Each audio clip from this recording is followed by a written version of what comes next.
Task Force 6-9. What is it? We have a job for you. No. That's behind me now. I just live here with my cows. I'm happy. He's back. Wait. Who's back? You know who. You got this.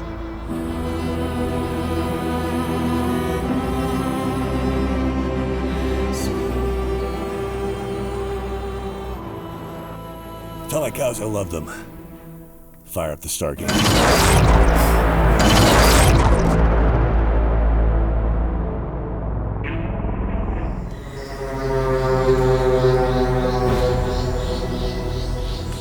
I got you now, you porn addict. Damn, the force field! Du Idiot. Ich kann nicht besiegt werden, während ich dich anschaue. Und jetzt lass die 8.6 XCR-M fallen, oder ich vaporisiere Macaulay Culkin. Okay, just don't harm Macaulay Culkin. He was really good in Home Alone. I'll drop the gun. I'm unarmed. Und jetzt, in all meiner Wut, werde ich dich umlegen. Ein für alle Mal. Unmöglich! Impossible or not, you're still gonna eat lead, you piece of shit! Was? No, Micah, shoot, run, Jeremy, wrong one, wrong enemy. You killed the kid. I shot the wrong one? Yeah, that was a beloved childhood star. Mike, are those level 4 plates? Yes, do it. You're still gonna eat lead, you piece of shit! I should have just stepped to the side.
If you've ever bought the most obscure caliber you could possibly find, but then you never shot it because you could never afford the ammo, go ahead and hit that subscribe button. Today on Grand Thumb, the Subsonic heavy counter-assault rifle, or as Sean Connery would say, the SCAR. Right here we have the XCR-M in 8.6. I got no laugh out of Micah. That was severely disappointing for me, I don't even know what that was a reference for. Sean Connery? I don't even know who Sean Connery is. Yes, you do. Are you fucking with me right now? Who's Sean Connery? Like the original James Bond? Oh, yeah. What do you mean? Right here we have the XCR-M in 8.6 blackout. I think this is a really interesting concept for a whole lot of reasons, but we are big fans of the XCR-M, and I think in 8.6 it proves itself to be a good platform for some very specific applications, but applications that will likely beat out many other subsonic suppressed weapons. Join us today on Grand Thumb as we talk about the SCAR. But before we get into that, we of course have to thank the biggest sponsor of the channel, is whom, Micah? Primary Arms, providing you with any 8.6 blackout optics you could ever possibly want. We have to give a big shout out to the PLXC, which is one of our favorite optics. You don't know this, but the PLXCs are free if you go to the Primary Arms factory. I have 1,000 right now. Go and check them out. Big thank you to Primary Arms. And of course, if you're looking to get into night vision, we have Night Vision Network. And whether you're scouting your mom's basement for food, whether you are LARPing with the boys, and if you need to buy or rent night vision Network is your go-to. And like we always say, if at night you are using your flashlight to look around, this is giving away your position to other men. And for what purpose? Are you gay? Do you want to be seen by other men? Do you want to get better at shooting, dry fire, Mantis will turn your weapon into a dry fire machine, makes it fun. We highly recommend it. We use a lot of Mantis products. They just make dry fire a lot more fun in my opinion. Would you tend to agree with me, Micah? For sure. And of course, all ammunition is provided for by AAC, but in this case, we have to give a big shout out to Last Shot Arizona. Francis provided the 8.6 ammo for today's video because it is a little bit more niche. So big thank you to him for that hard to find ammo. Historical context of subsonic combat rifles. When we talk about a subsonic round, I do believe that they are a combat round. There's always going to be a place and a time to shoot somebody when they're going night-night to make sure that they go the big night-night, or many other applications as well. The point is, there's some points when you don't want to make a lot of noise. One of the most classic examples of a subsonic combat weapon would be the MP5SD. Now, the MP5SD, it does take a standard supersonic round, and it does drop it to subsonic by bleeding off some of the energy at the back of the barrel with a series of vents. But you can hear how quiet the MP5SD is. Very, very quiet. Hearing safe, it sounds like a staple gun, but there's a problem. The problem is, once you go subsonic, you're underneath the speed of sound. So no matter what, you really can't increase velocity because then you're supersonic. So everything when it comes to the ballistics, the terminal effectiveness of the round, comes down to the weight of the round and to the shape of the round itself. The 9mm wasn't that great of a killer, especially subsonic. It had about the power of a 380. Now, although the MP5SD has many kills because of its intended role, there is certainly a lot of room for improvement. That brings us to the next one, which is the 300 Blackout. Also an invention of Kevin Bradingham, just like the 8.6. Now, 300 Blackout, we have a rifle round, so a much more ballistically energetic round, also weighing much more than 9mm, typically around 220 grains versus 115 grains. And it also, being subsonic, is quite quiet. Now, with a slightly longer cannon, it's going to be a little bit quieter. As you can see, this one in particular is a little bit louder than the MP5SD. But this brings us to the 8.6. Obviously not an apples-to-apples comparison between all the guns. There are different barrel lengths and different lengths of suppressors. But in this case, we have a very, very heavy round. Now enter the 8.6 Blackout. Now, in addition to being a much heavier round, these are 300 grains. As you can see right here, these are big old mamma jammas. They're going subsonic, but in addition to that, we have both a better projectile shape for terminal ballistics, as well, we also have a crazy amount of spin on the projectile itself. Due to the twist rate and what's needed to keep the round stable, the slug is rotating at about 500,000 rotations a second. This causes some really crazy wound channels. But for now, why don't you go ahead and listen to how quiet it is. That is so quiet. The 8.6 is ridiculously quiet, just like the 300 Blackout, just like the MP5SD, but it's delivering much more lethality downrange. So today we're going to be taking a look not specifically at 8.6 Blackout, because we've done a video on that, but we're going to take a look at what I think would be a really good combat platform for the 8.6, which is the XCR-M. So first thing we want to do is we're going to test the capabilities of this out here on the range. We're going to see who's the better shooter, me, Micah, or we might even let the ranch hand touch it once or twice. What do you think, Micah? No. Yeah, the ranch hand actually served our country. Why don't you go ahead and put some respect on his name? Thank you for your service. First up, bill drill, 7 yards, 6 rounds, A zone, and we'll see who does the best group and is fastest. Okay, ready. Oof, whiffs one. 1, 2, 3, 4, 5, 6. 1, 6. Hey, I'll take it. So my favorite number on a dice is 6. So naturally, I just drew the Pretty good. the 6 on a dice. Anyone ever taught you how to use one of these before? Shooter ready. Stand by. 2-0. That's pretty good. That's solid. Well, we got a rerun. I didn't realize how sluggish it was gonna be. It threw me off. Yeah, here we go. 142. Mike is now, he wants a second shot since I did it so fast. Let's see if you can beat 142. All right, shooter ready? Yeah. Stand by.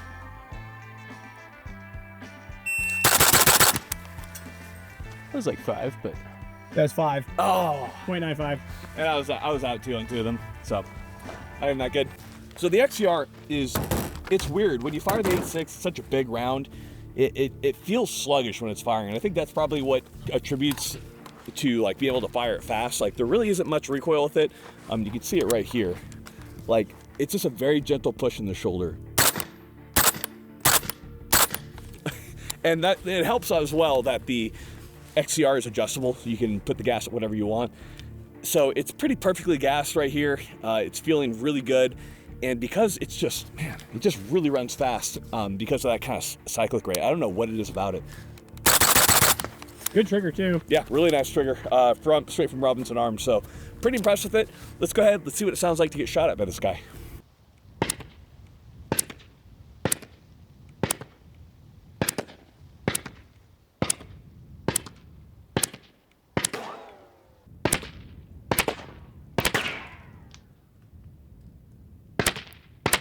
So it sounds pretty crazy to get a shot at by this. You can see how quiet this is, even being a rifle with a combat application.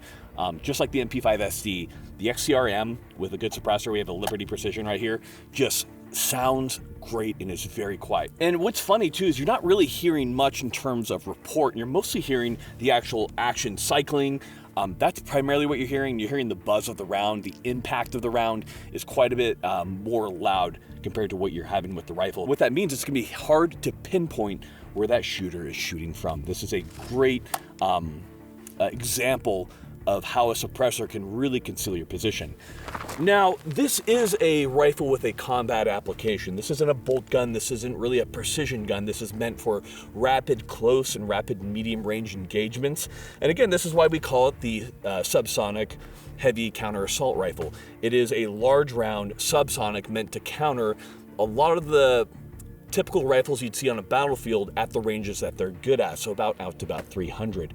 So I'm very interested to see what the accuracy on this semi-automatic XCR-M is firing the 8.6. I would guess probably around 1.5 to 2 MOA. We'll try out the LCAN Spectre. If we feel like we can do it better with a magnified optic, we'll throw that on. I'll group it, Michael will group it, and we'll see what we get here. That was a pretty good group, actually.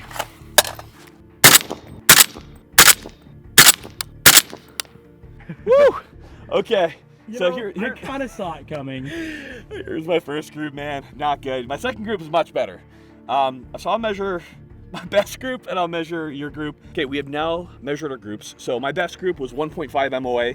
I'm not inclined to believe that that's the standard though. That was just pretty good. Mike is a great group shooter and he had a 2.9 and this one would be 3 with a lot of vertical stringing.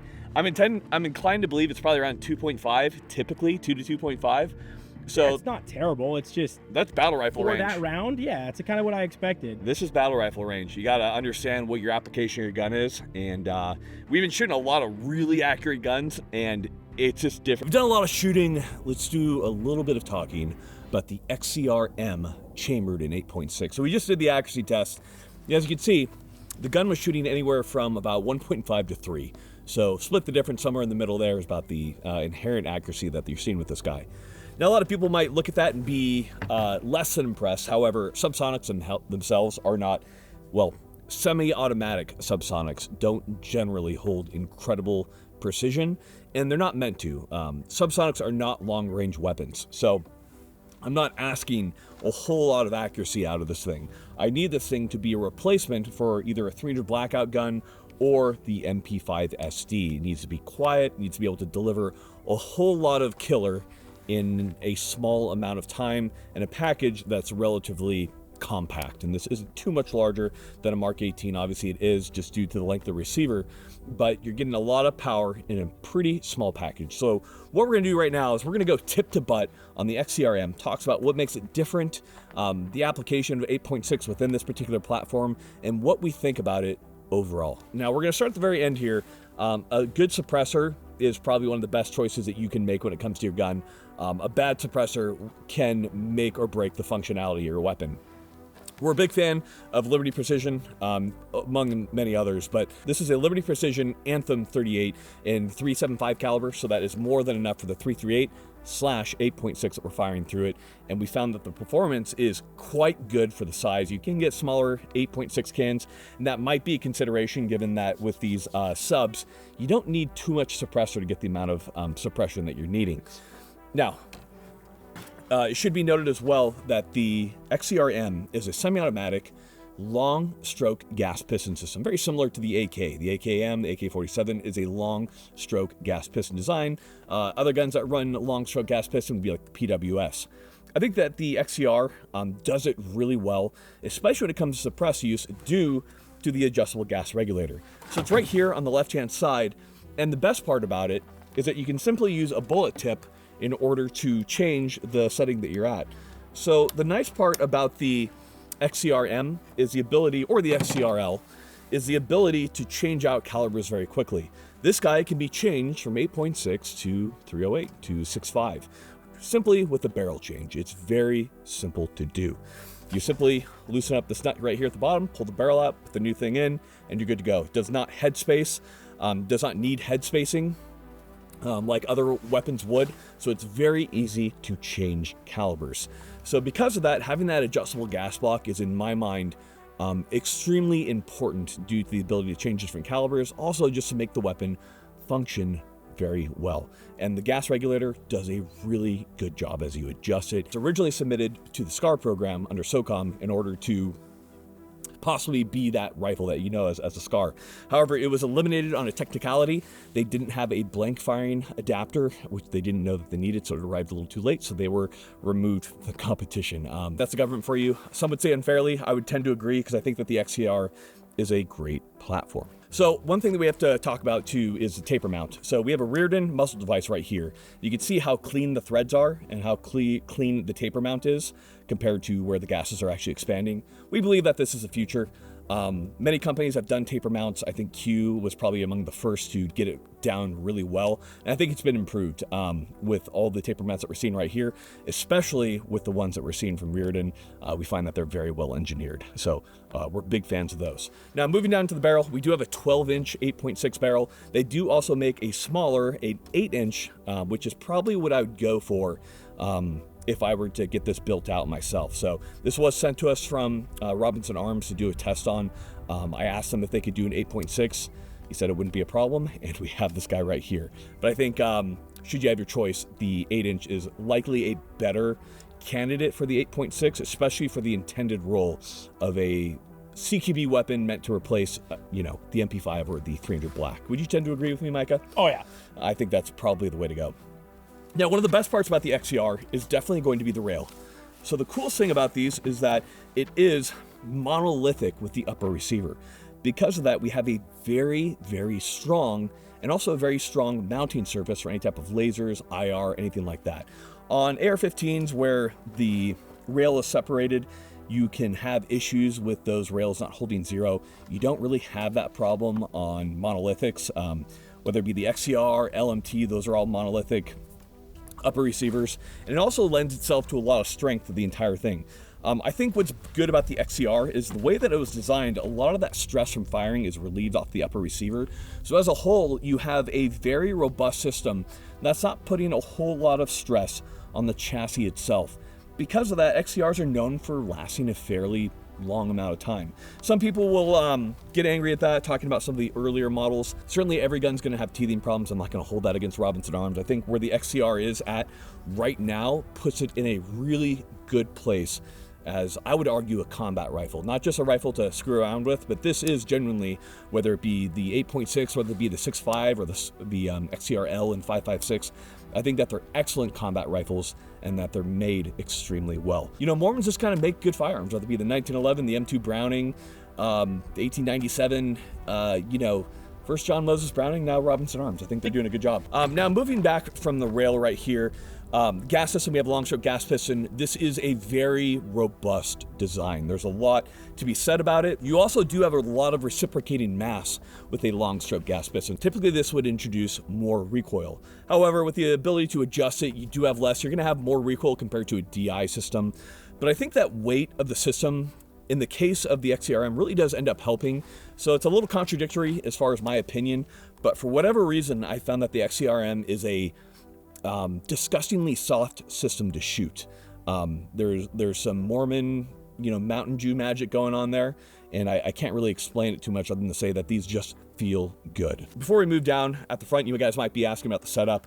Kind of trying some different things out. We have an MLAD on here from DI Optical, and then we have a really old Surefire 951, just because autism. Can't let it go. I love the old Surefire. Look how cool it looks, dude. Doesn't look cool. It looks cool. I love it. I love the old school. It's just so big. Yeah, bigger can be better. But in this case, it's not. It is not terribly bright. I just love the look of it. We have our Surefire light taped and then glued to the side with simple Velcro. Then we have a little bit of goon tape securing that. I don't know why I said it like that. We have a little bit of goon tape securing the wire in place. Moving back from there, probably the best part about the XCR-M is going to be a lot of the controls that we have. So the side charging handle is a favorite of mine, especially. I know it's not something that you could switch sides with, so you're kind of stuck with an FAL. A lot of people have said this looks like a modernized FAL, but it's really easy to be able to clear malfunctions, to lock that bolt back, and then what's great is your ability to release or lock that bolt is right here. And it's also ambidextrous, so it's really easy to clear out malfunctions. So if I need to lock the bolt to the rear, I'm simply going to pull it back, push up on that, and that's going to lock it to the rear. Get my new mag in. As soon as I've gotten that new mag in, I can just quick reloads. You can also use the charging handle and run that to drop that bolt. Obviously there's nothing in the mag right now, but I find that reloads tend to be very quick on the XCR-M. I find that the controls are intuitive and they work really well. Moving from there, safety, we have ambidextrous safety. This can obviously be changed out, but I like the safety. I like what they have with it. Triggers can be a little bit tricky. There's a little bit of a height difference between the AR-15 and the XCR triggers. So we didn't end up changing our trigger to anything else. I know people have gotten them to fit, or they have fit for them, but the trigger from Robinson Arms is actually quite good. So we'll go ahead and we'll get that trigger together here. So filling into that trigger pull, get that single way. We have a little bit of play, maybe about 2 millimeter-ish. And then off from the wall, maybe 3.5 pounds. Reset right off that wall, 3.5 pounds. Beautiful. That is a very nice trigger. And I can appreciate the fact that, the XCRs aren't the cheapest rifle to buy. So I can appreciate them putting a good trigger into their system. I've always hated it. Not to call out anybody, but DD, I love their rifles. But, having a mil-spec trigger in like a 2 to 3K gun always seemed a little bit crazy to me. So magazine release, we have ambidextrous right side, just like your standard AR-15. And then on our left side, it is also ambi. So it's a fairly ambi weapon with the exception of the charging handle. That's something you have to deal with if you're a left-handed shooter. Overall, I like the controls quite a bit. They're very intuitive, easy to use. And if you shot an AR-15, they work well, in some ways even better in my opinion. Basically a built-in bad lever, for sure. Going back to the stock, because we have a long stroke gas piston system, all the swings are contained up in the upper receiver, the stock is foldable. You simply press up on the bottom of the stock right here. Let me get that. And then that folds over to the side and it locks in place. So you have a very compact little package right here. And, put this under a trench coat, put it in a car, damage a Bentley, do whatever. We won't talk about that. Mike just asked me if there's anything I don't like about the gun. Man, the only complaint I really do have about the XCR's stock, and the reason for that is the stock as it comes from the factory is pretty thin. So because of that, I just want a little bit more purchase on the stock. Something, it's gonna sound stupid, something like an AR-15. I have used an adapter for like an ACR stock, and I think that's generally a really good upgrade to it. Generally, the only problem I have is with how thin it is where your cheek goes. I like the adjustability. So right here we have this little thumb screw. So when you release that, you can adjust it to whatever you need. And then once you have it in your place, you can lock it down. But because you have to hit both these release levers, I really don't always tighten down the thumb screw. And in practice, I find that the thumb screw also tends to kind of come loose under fire. So it's not that big of a deal to me. I really like the XCR. I found it to be a good platform. And at 8.6, I find that it really shines. I think this is a really good option for delivering a lot of hate with a really good platform that's both reliable, accurate for its intended role, and is going to be durable for a very long period of time. Certainly 8.6 is a newer caliber. You're going to see a lot of developments. I wouldn't be surprised if we start seeing 8.6 with payloads and with other things on them. And I think that a really good platform for delivering that in semi-automatic is certainly the XCR-M, especially given how nice the recoil impulse is. Mike, you've shot a couple different semi-automatic 8.6s. How do you feel about this? Yeah, that's definitely the softest shooting. I think 8.6 has less recoil than people think, and that's coming from a 300 Blackout, because 300 Blackout has more recoil than people think. So I would honestly take this in 8.6 than a similar size gun in 300 Black. I would definitely take this. I know the mags are larger. We're using SR25 pattern magazines, so you're carrying a little bit less. But the amount of power that you're delivering in the kind of situations that you're going to be in, I think that extra power, size of the projectile, is really going to play a good role and be advantageous. So I would definitely take it over 300. And that brings us to the end of the XCR-M. We have a light recoiling platform delivering a whole lot of just murder, and it is a great weapon. The only problem with this setup being that 8.6 is expensive. So either you got a fat wallet or you're hella reloading for this, but this is a great weapon. But no matter what, you're gonna need to train with it. So if you have one of these, train with it. So buy that caliber that you're gonna be able to train with. If you have one of these and you can never afford the ammo, well, then it's gonna be no good to you. So get out there, get that training. I'd say for most applications, your 5.56 is probably gonna be great. That sounds very boring, as good as this is. But again, choose what's going to work for you. This is at maximum, I would say, a 300-yard gun.